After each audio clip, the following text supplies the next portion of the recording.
काय झालंय महाराज, मूर्ख माणसांच्या घरी लक्ष्मी गेल्यामुळे चांगल्या माणसांना त्रास झाला.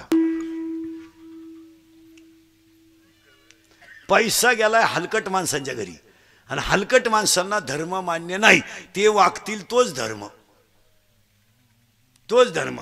त्यांनी उभ्यानं जेवणे धर्म, त्यांच्या बायकांनी कुत्र्यासंग हिंडणे धर्म.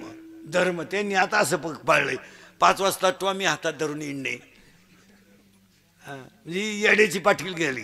सर्व्हिसवाल्याची बायको शेतकऱ्याची बायको गप्पा हाणीत बसल्या, दोघा गप्पा हाणीत बसल्या. तर शेतकऱ्याच्या बायकोला एक जण म्हणती आमची 5 गुंठे जमीन शेजारी इकायला आहे, आणि नोकरीवाल्याच्या बायकोला एक जण म्हणती त्याच्याच शेजारी 2 BHK फ्लॅट आहे, तोही आम्हाला इकायचा आहे. आता द्या उत्तर महिला मंडळ. नोकरीवाल्याची बायको काय घेईल? फ्लॅटच घेईल. तिची बुद्धीच भ्रष्ट आहे. ती फ्लॅट घेणार. ती काय म्हणणार, फ्लॅट घेऊ, गार्डन करू, एक टॉमी घेऊ. एक टॉमीत आहेच, मग एका टॉमीला बरमुडा घेऊन एका टॉमीला साखळी घेऊ. 5 वाजता हिंडतीन, दोन्ही टॉमी हिंडतीन. शेतकऱ्याच्या बाईला विचारलं काय ग, थोड्या कोंबड्या कमी करील, थोड्या शेळ्या कमी करील, गळ्यातलं अख्खं मोडील, पण काळी आई मिळणार नाही. घेतली मग घेणार म्हणजे घेणार. तिचा नवरा म्हणला बाई दागिने माझ्याकडून परत होणार नाही, नाही झाले तरी चालतील, माझा तोच दागिना आहे. इतका बुद्धीत फरक आहे, इतका बुद्धीत फरक आहे. तुम्हाला एक वाक्य सांगा मला, निसर्गानं जर साथ दिली आणि भाव जर योग्य सापडला ना, शेतकरी सगळ्यांचा बाप आहे. त्याला कोणाला रामराम घालायची गरज नाही. त्याची गंमत गुंतली खरी, जशी आपल्या ठोकली ना सगळ्यांनी मिळून काल.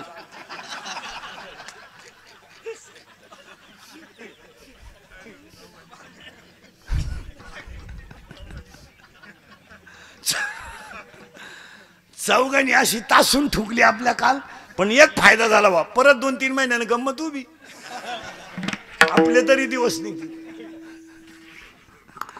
महाराज शेतीनं जर वाक्य नीट आहे का, शेती जर निसर्गावर योग्य असले ना, निसर्ग शेतकऱ्याच्या आयुष्यात 2 गोष्टी वाईट आहेत. एक, निसर्गावर त्याचं जगणं अवलंबून आहे, आणि त्याने कमवलेल्या पिकाचा भाव ठरवायचा त्याला अधिकार नाही. या 2 गोष्टी जर त्याच्याकडे आल्या ना महाराज, तो कोणालाच रामराम घालू शकत नाही. काय मध्ये तो कोण नाही म्हणून गेला उडत पळ, काय आणि त्याला गरजही नाही. तसं जर बारीक पाहिलं तर त्याला, पण त्या बिचाऱ्यावर काय त्याचे ग्रहमान फिरले, त्याच्या राशीत 7.5 का काय, 6 वर्षे टाकून प्यायला पाणी नव्हतं म्हणून दुष्काळ जाहीर करा.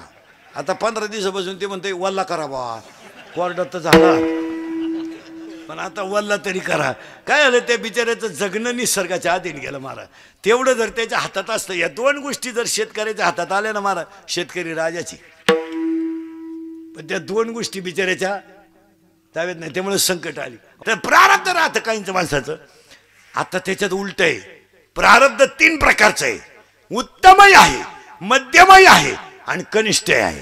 काहींचं प्रारब्ध उत्तम आहे, माणसं म्हणताना त्याचा पाय तसा आहे, पाय चांगला आहे त्याचा. काय माणसं त्याचा हात येतो, त्याचा हात तसा आहे, म्हणजे त्याचं काय आहे, प्रारब्ध चांगलं आहे. काय माणसं त्याचाच हात आहे, त्याचा हात लागला ना कामच होणार.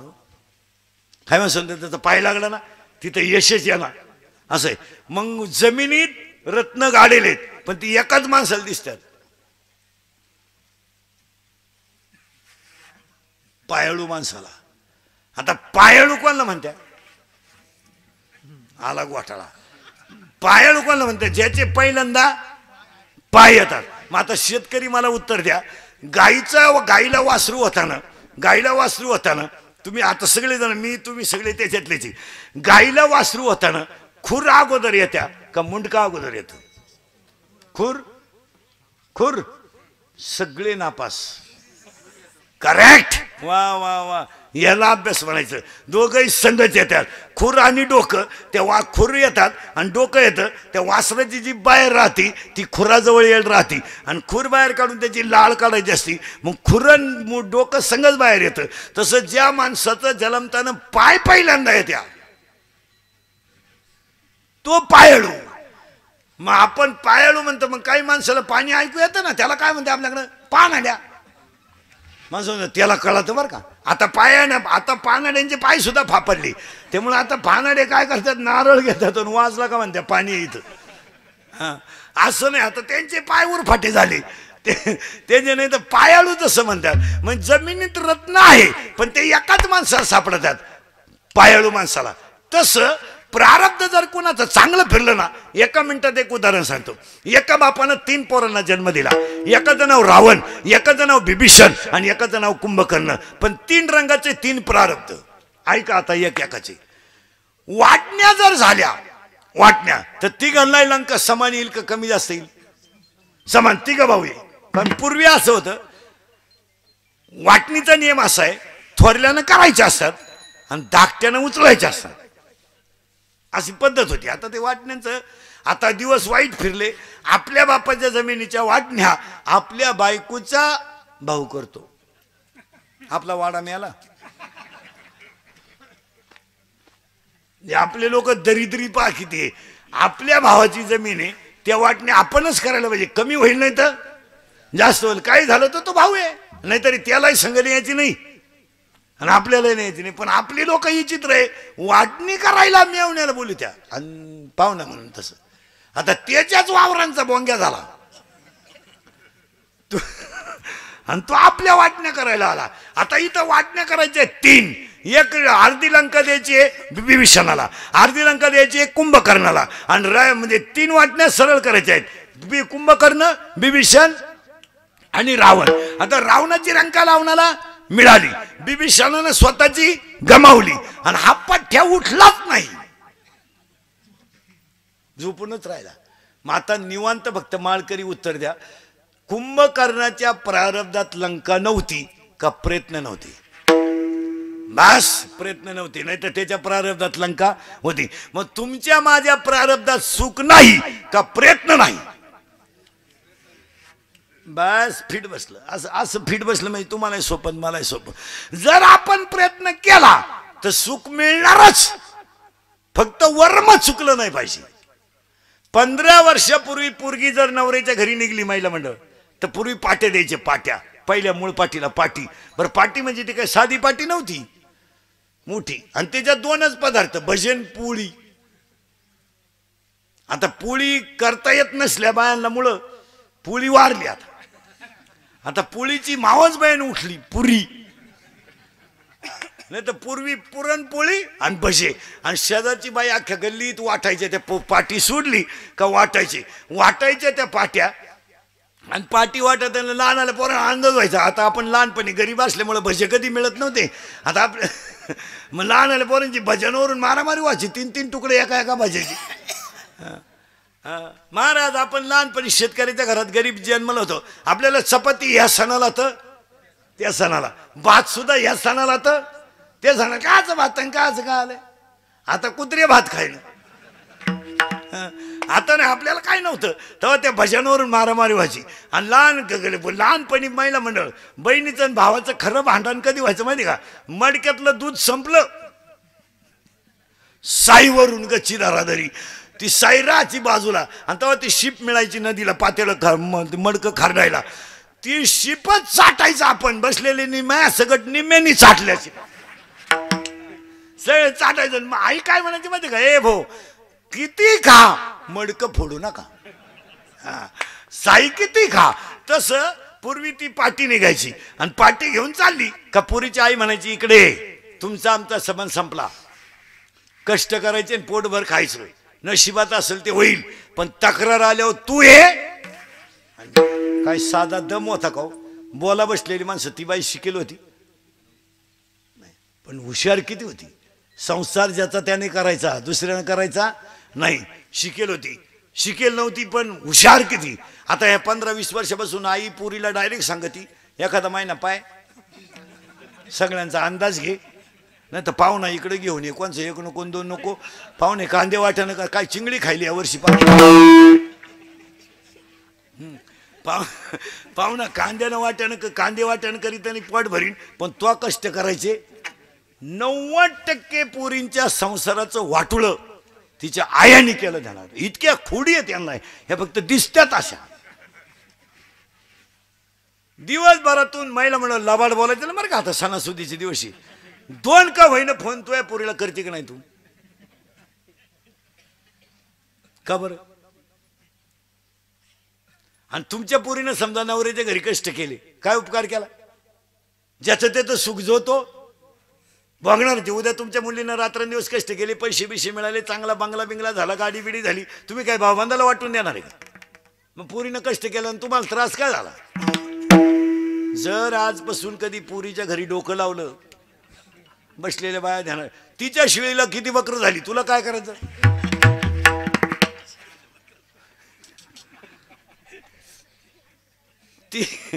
ती फोनवर विचारती किती बकर झाली का? ती म्हणली 3 बाया, एक कुठं पिल तुझ्या घरी घेऊन ये. काय करायचं? काय करायचं काय? अरे देव, जे माऊलीची ओवी गाठ्यातलं प्रमाणे माझं नाही. जेने हे विश्व निर्मिले ब्रह्मदेवासी संस्थापिले. अरे जगाचा बाप आहे, त्याच्या सृष्टीतून जग, त्याच्या बिंबीतून जग तयार झालंय. त्याला मरायची काळजी आहे. आपण काय काळजी करायचं काम आहे? आपण काय काम आहे? नवरी आणायला माणसं गेली, नवरी आणायला माणसं गेली. पूर्वी टोप्या बिप्या टायल बियल जेवण बिवणं द्यायचे चांगले. आता भाऊबंद वारले, वाडा जवळजवळ उलातला, आता काय नाही राहिलं.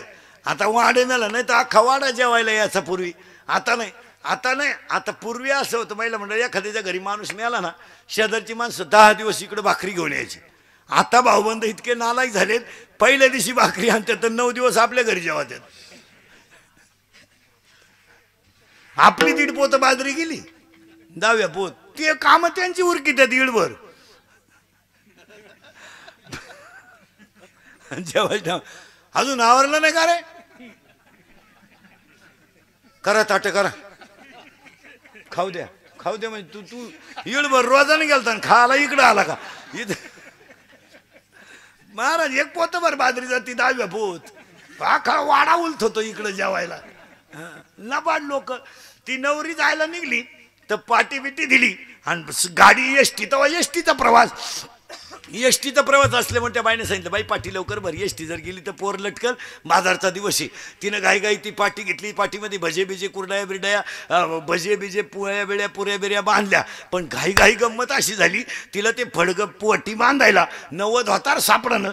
तिनं म्हाताऱ्याचं वल्लीचं धोतार घेतलं जुनं आणि त्याच्यात बांधली आणि पाठी 1 जणांनी डोक्यावर घेतली आणि स्टँडवर आलं. बाजारचा दिवस होता, एसटी फुल. त्या कंडक्टरने सांगितलं वर ठेवा, पाठी वर ठेवा. वजे पूर्वी या स्टँडवर पाट्या ठेवायचे, यानं वर ठेवली. आणि गंमत आई झाली, त्या गावचा संभार चालला होता बाजारला, त्याचं होतं का ठुडं बांधलेली, ची बारी पारी काय असतील तेवढं. आणि त्यानं घेलं होतं 9 फडकं, त्याचंही का ठुडं वरच होतं. त्याच्या शेजारी हे का ठुलं. एसटी गावात आली, पोरं पळत आली, नवरी आली. पहिलं नाही पळायचे. आपण लहान असताना पोलीस पाहिला तर पोरं मुतायचं बंद करायचे आणि पळायचे. ती नवरी आली. मग एक जण मला वरची पाठी काढा रे. आता गावातलाच गेला वर चढला पाठी काढायला. त्याला काय माहिती काय गडबड आहे. तर तोपर्यंत दशरथ मेला नसता कधीच नाही. आता उत्तर ऐका, मागील जन्माचे भोग बघून संपवण्यासाठी यावं लागतं, आल्यावर जावं लागतं. आणि कधी जाऊन चालत नाही, अशी बोगसगिरी नाही. हा काय माणसं म्हणते बा तो दिंडीत मेला, तो आजारीच होता. काय माणसं म्हणते तो सोमवारी मेला. तो माळकरी सुद्धा नीट मरत नाहीत. भांबावल्या भ्यानक उडू नका. आता हे मी पोपटावानी बोलतोय, मरायच्या टायमाला बोंबील मागू शकतो, त्याचं काय असं चालतं काय? कोणी उठायचं माणसाने असं काही बरळायचं, असं नाही चालत ते. आणि तू मला सोडून कोणाच्या घरी गेली ना, सुखी होऊ शकत नाही. पण ती जाईपर्यंत तू राहू शकत नाही. आता हे प्रेम भीम ह्या गोष्टी आहे ना, मला कोणाला कोणावर प्रेम करायला वेळ नाही. या जगातली माणसं पैशावर प्रेम करतात, प्रेम भीम काही नाही. आता काही लोक म्हणतात ती पोरगी त्या पोरासाठी काही करू शकते, काहीच करू शकत नाही, अशी तिघांना म्हणत होती. ती घणी कॅनॉल मध्ये उड्या टाकल्या, आता 4था खैस होऊन निघला. काच प्रेम काच काय या सगळ्याला लबाड आहे. आता एक 15 दिवस 2-4 महिन्यापासून पेपर मीडियाला बातमी असते. पहा पत्रकार मंडळी ऐका, मीडियावाली चॅनल बिनलवाली अल्पवयीन मुलीला पळवली, अल्पवयीन मुलीला पळवली. तुम्ही सगळे डोकं रोष कोणावर देता? मुलावर. तुम्ही आरोपी कोणाला ठरवता? पुरीचा दोषच नाही का? अहो ते 15 वर्षाची टोणगी आहे, तिला कळत नाही का? ती शिमडी बिमडी आहे का? तिला अक्कल नाही का? हा, यानं तिला रिचार्ज मारलेलं चाललं, बॅलन्स टाकलेला चालला, मोबाईल खर्च चालला, त्याच्या गाडीवर तोंड बांधून हिला फिराय गोड लागलं, मागून का जड गेलं? हिच्याकडे 10,000 हजाराचा मोबाईल, हिच्या मोबाईल मध्ये हजार रुपये बॅलन्स. हिने कधी एसटीचा पास पंच करायचा नाही आणि मला फुस लावली. थोबाडं फोडून टाकले पाहिजे पुरींचे पहिले. आणि पुरीचे सगळे चाळे तिच्या आईला माहित असतात. आया खुडीचे आहेत खऱ्या. रविवारी पोर शाळेत जाती ती म्हणती जादा ताशी वाड्याला भरतो का जादा. आणि पोरगी पळून गेले आई म्हणती मला अंदाज आलता. म्हणजे तू काय कुंभमेळ्याला उलटली होती? हा विनोद नाही महाराज. तुम्ही वन वे ट्रॉफिक कधी पाहू नका. पॉझिटिव्ह अधिक निगेटिव्ह नाही. नुसतं पोराला दोष देण्यात. 15 वर्षाची पोरगी येते, तिला सगळं कळतं. त्या बिचाऱ्यानं घड्याळ गाण ठू पेट्रोल टाकायचं आणि मग वांबरूच्या गाठाने तिला वर इंडवायचं. काय करायचं त्याने?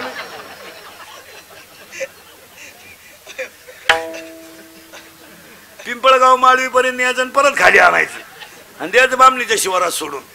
माझ्यावर अन्याय झाला. थोबाडं फोडले पाहिजे. अन्याय का झाला? कोण कोण प्रेम करायला मोकळे? हा पागलपणा आहे. 15 वर्षापूर्वी पुरी जर नवऱ्याच्या घरी चालली तर पुरीची आई सांगत होती पोटभर खायचं आणि दणकून काम करायचं. तक्रार आली तर तू येन.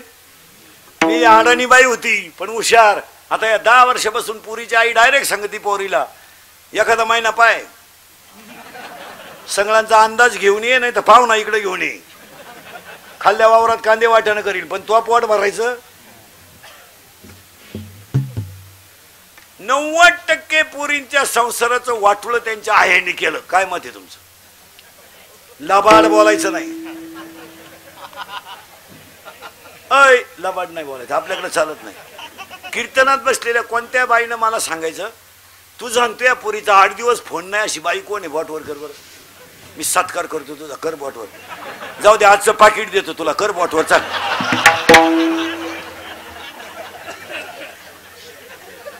कर बरं. वाट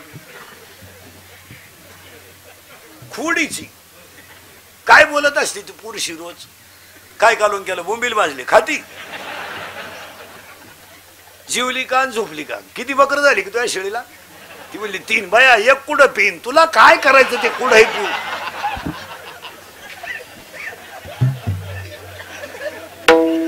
हा विनोद नाही महाराज. याच्यामुळं घरांचं लोक काय करतात महाराज? एक गोष्ट पाहतात आणि 3 झाकून नेतात. तसं नाही. प्रत्येक गोष्टीचा अभ्यास जर केला ना काय आपण म्हणतो पोरं बिघडली. पोरं गाल बिघडतील. पोरांना खतपाणी तुम्ही घालताना 70ची पल्सर आहे 10वीच्या टोन गेला. उगाच कबर बांध एवढं. 1 साइड भांगपाटी तर बगलात गुशिड आहे त्याच्या. अंडरपॅन्टला वाचे खाजी दिंडा देईन त्याला 70ची पल्सर आणि 10चा मोबाईल त्याच्याकडे. 2-2.5 हजाराचा त्याच्या पायात बूट. ते माझ्यातल्या नाही करीन काय करीन? ते कुत्र्याला लाता आणि ते गाडीवर चाललो. त्याचा बाप पिसाळलेला होता. त्याला वरून खिरचायला 100. कोण द्यायचे? बापानं पेट्रोलला. मग हिनं द्यायचे 100. ही तर लई खोडीची. हिनं उलट पोराला म्हणायचे 100 राहू दे त्याचं ऐकू नको. त्याचं ऐकू नको. तो पहिल्यापासून तसाच आहे. कोण तो? त्याला मी 9वी पासून पाहते. मग आता त्या पोरांनी वाढदिवस साजरी करायला सुरुवात केली. आता आपली हायवेच्या कडेची गावची मंडळी वाढदिवस घरी करीत नाही. दहाव्यावर केक ठेवायचा मधी.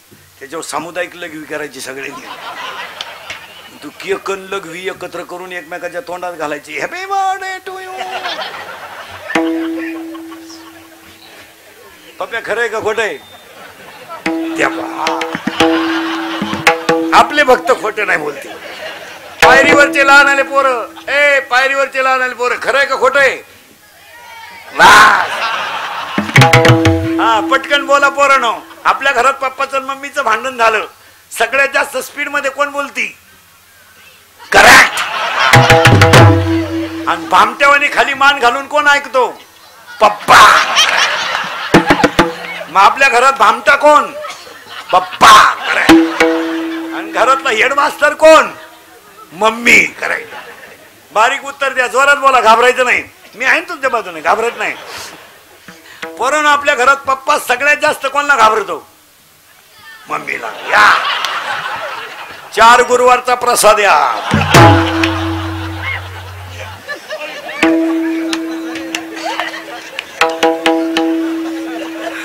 पार्वतीनं गुरुवार केला, शंकर धाब्यावर जेवला. काय उपयोग झाला? पार्वतीचा दणका उठला, दुर्गे दुर्गट भारी. शंकर म्हणतो, लिंबू पिळ, लिंबू पिळ, लिंबू पिळ. सरळ बसायला आणि पोरं पटकन वार. आणि एवढ्या टोळीनं जोरात बोलायचं. आता पायरीवर बसलेलं, घाबरायचं? आवाज कमी येतोय, घाबरायचं? या वर्षाचा काढलेला सलमान खानचा सगळ्यात भारी सिनेमा टायगर जिंदा आहे, गेल्या वर्षाचा आहे. दबंग 3. कोणता? जोरात सांगा, कोणता? दबंग 3. या 2 वर्षात गाजलेला सगळ्यात भारी मराठी सिनेमा सैराट. करेक्ट. जोरात सांगा, सैराट मधलं सगळ्यात फोकसचं गाणं झिंगाट. करेक्ट. या 2-4 महिन्यात गाजलेलं सगळ्यात भारी गाणं बाई सुन तुझं माझ्यावर, मला आमदार झाल्यासारखा.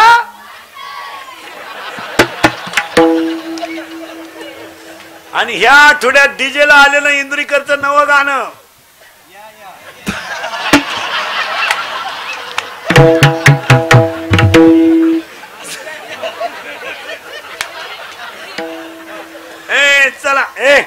चला पोरांनी जोरात बोला. 8वीच्या पोरांना मोबाईल आहे, बरोबर आहे का? त्याला गरज आहे का मोबाईलची? त्याचा बाप नालायक आहे का पोरगा?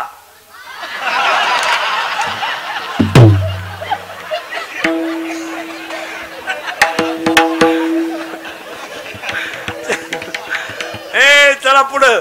2.5 तास आपली मुलगी मोबाईल वर बोलते. मग आई मूर्ख आहे का पोरगी? आई. करेक्ट. मान जोरात बोला. आपल्या घरात 2च माणसं हलकट आहेत, आई आणि आई. बचत गट काढी 3 सासरा उपाशी मारी ती. काय उपयोग? ओम इथं आपण माझे कीर्तन ऐकल्यावर सुधरत नाही 2-4 दिवस माणसाला. हे आता नाही विचारित, नको जाऊ. पळूनच चालला आता नाही विचारित. तुम्ही का शाळा बुडून आहे काय ना आज?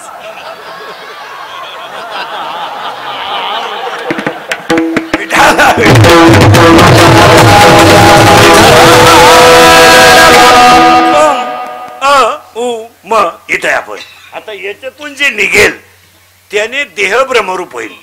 परत निघाय का? देह ब्रह्मरूप झाला की घडेल त्याचं नाव भक्ती. भक्तीची व्याख्या परत आहे का बरं का? तुम्ही ओम शब्दाचा जप केल्यामुळं शरीर कसं होईल? पवित्र होईल. हरिपाठ कृती मुख्य जरी काय पवित्रची होय. हा देह पवित्र झाला की काय होईल ऐका? समड्यावरचं प्रेम तुमच्या कमी होईल आणि नामावरची प्रीती वाढेल. नामावरची प्रीती वाढत जाईल आणि भजनातलं प्रेम वाढत गेलं का चमड्याचं शरीर राहणार नाही, ते ब्रह्मरूप होईल.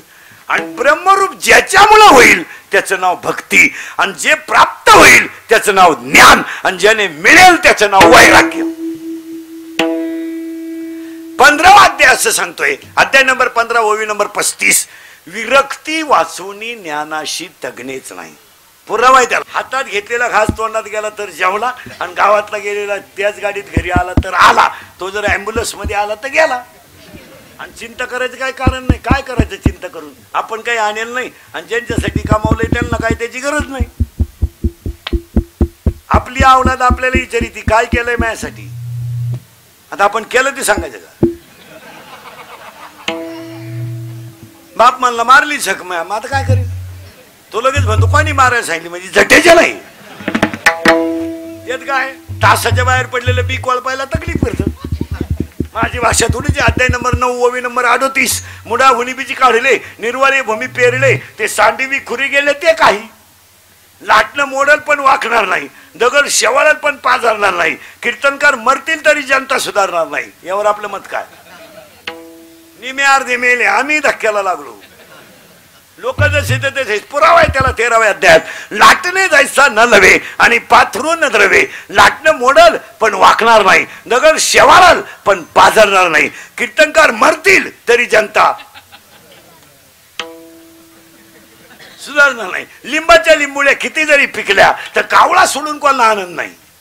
व विभाग किती सुंदर आहे 9व्या अध्यायात. लिंब लिंबोळी आला तो कावळ्याशी सुकाळ झाला. प्रेताला केलेला मेकअप व्यर्थ आहे. खाडकावर पडलेला पाऊस व्यर्थ आहे.